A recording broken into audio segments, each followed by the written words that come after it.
Okay, here's a third class, some volume problems. Volumes of solid of revolution. Okay, we have one problem here. A region bounded by these curves, and then take the revolution with respect to the x-axis. Here's the region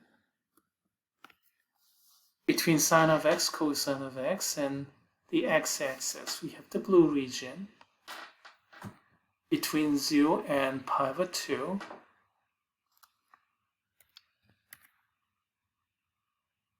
And then rotate it with respect to the x-axis. So what do? The radius of rotation is y-coordinate. So we are going to get pi y squared. So pi r squared is the radius, the cross-sectional area, and the radius is y, so pi y squared. So we have sine of x, cosine of x, total coordinate squared there. Now, have you seen this integral before? Yes, you have. This problem right here. So let's just recycle what we had over here, which is this antiderivative, 1/8 x minus 1/32 sine of 4x. Put it there, and then do your computation, plug in numbers, subtract one from the other, you get pi over 16. In this kind of problem, setup is important. And then if you screw up in integral computation, it's not too bad. Also, this integral appeared in previous problems, so I'm not going to penalize you twice. So if you made a mistake earlier, if it is consistent to this one, you're going to earn full credit. So don't worry too much about bogging down in computation. Setting up the integral, that's a big deal.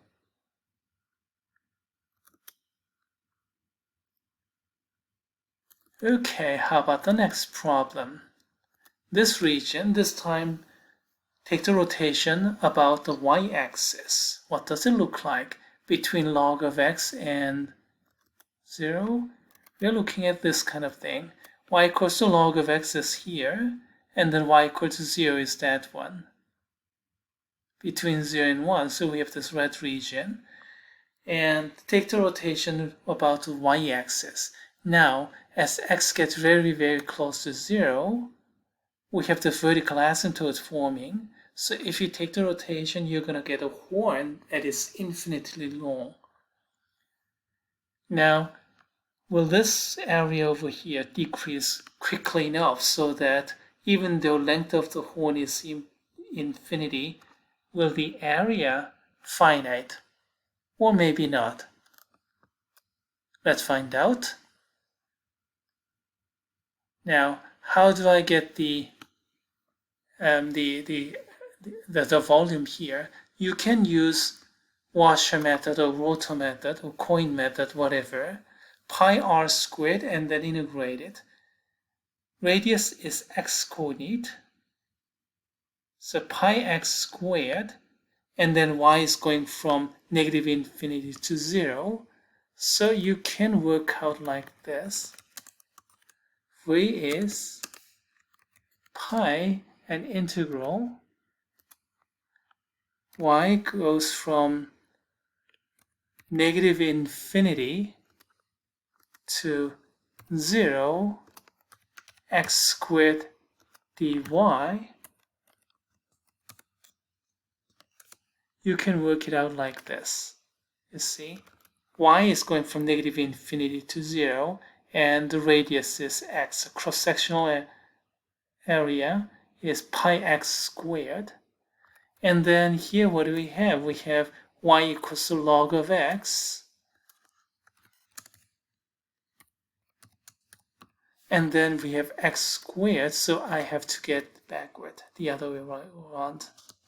So x is equal to exponential of y. So x squared is exponential of 2y by taking the squared. So it is possible to calculate like this.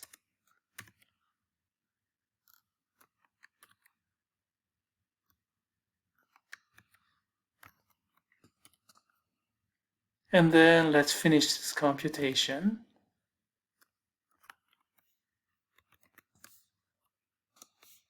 Exponentials stay the same.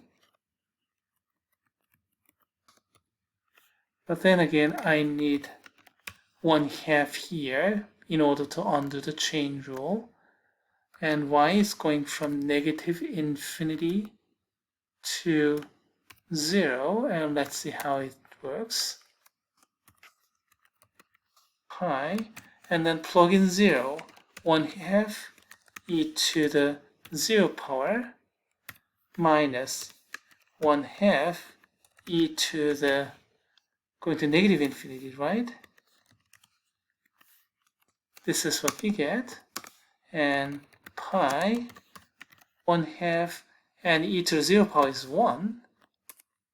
And then e to the negative infinity power is 0. So what do you get? You have pi over 2. So you can use rotor method to get this problem done if you switch x and y.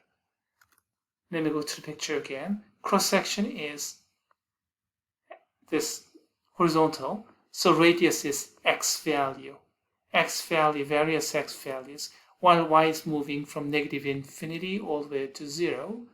So integral is going from y going from negative infinity to 0, and we have x squared. And then y is log of x, so x is exponential y, e to the y power, so x squared, e to the 2y. You can do this computation. It's not too bad, but the hard part is switching x and y. That's one way to handle it. I didn't do it that way though. I used the shell method. Let's call it solution 1, shell method, and let's call this one solution 2.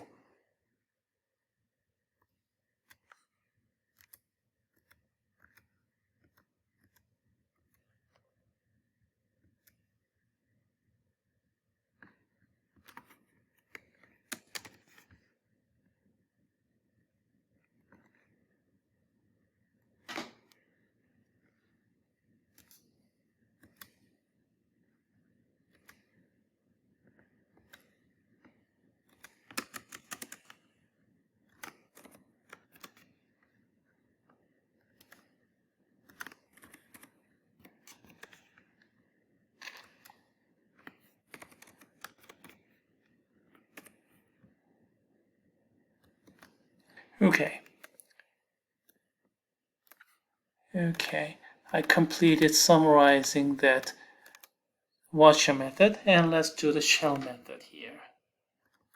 Okay, x is going from 0 to 1, and then the radius is x, and height is y, but from y to 0, so height is actually negative y, 0 minus y.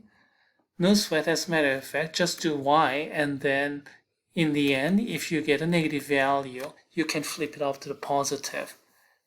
But here I do it right way to begin with. So the height is negative log of x, so alright, and then 2 pi the radius, 2 pi x. So we get, well, we get basically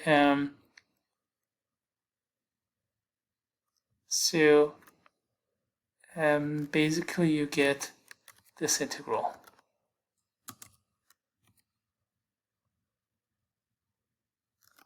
Negative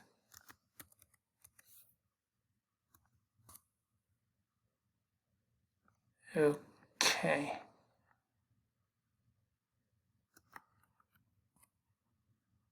Too many spaces here and there, and can I bring over to single viewing window? Okay.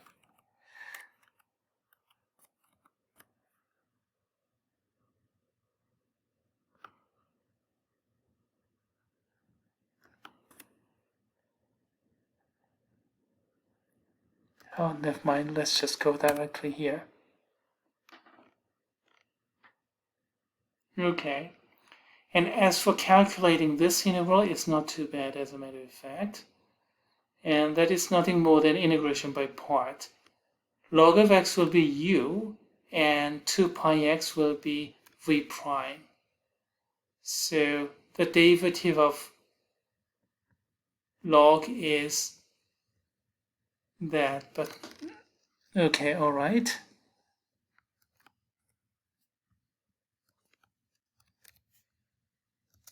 Okay, let's bring this back.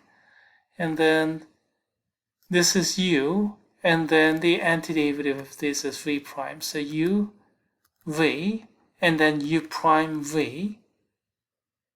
And then the computation. Plug in x equal to 1, then log of 1, that's 0, goes away. And plug in x equal to 0, even though this may go to negative infinity, x is going to 0 squared, that one dominates. If you want to be really sure, you can use L'Hopital's rule to prove it, and then this part going down to 0, you can actually establish that.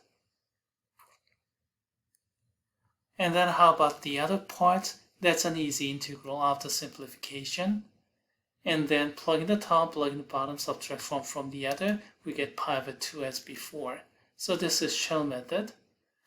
But the washer method worked out just fine as well. Here, the integration by part is there, so that was a bit difficult. But if you're comfortable with integration by part, no problem there. Here, geometry part, switching x and y, that was difficult, but once that's done, then integration is actually simpler. Either way, it works out. Okay, so much for the volume problem.